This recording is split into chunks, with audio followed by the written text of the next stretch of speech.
Here is my phylogenetic tree. It's fairly simple, circles and squares. I thought that's the best way to express this idea. So we're going to, let me give you a rundown real quickly. Here is the last universal common ancestor, the Luca, and you can see below the extant descendants.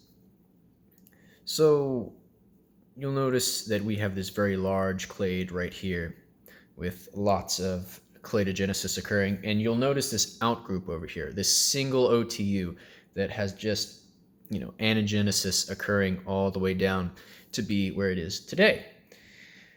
And since this is a rooted tree, it's all coming from one spot. It's not going out in too many different directions.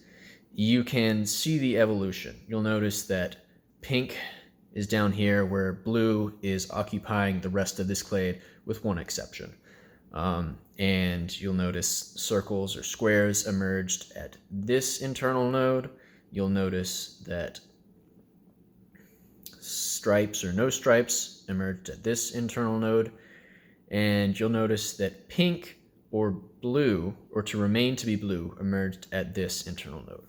You also notice that these accent marks here, here, here, and here, the evolution of this occurred in 3 places, all independently.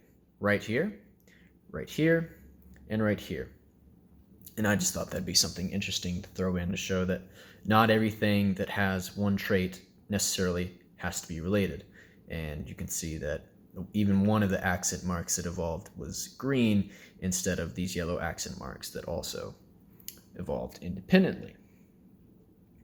And to find, obviously, the most recent common ancestor of anyone on this tree, what you're going to do is you're going to go upstream until you find where the upstream of any of these OTUs connects. So, for instance, upstream of this blue square and of this blue circle with the yellow line, you just go up the stream until they reconnect right here, the most recent common ancestor of this entire clade.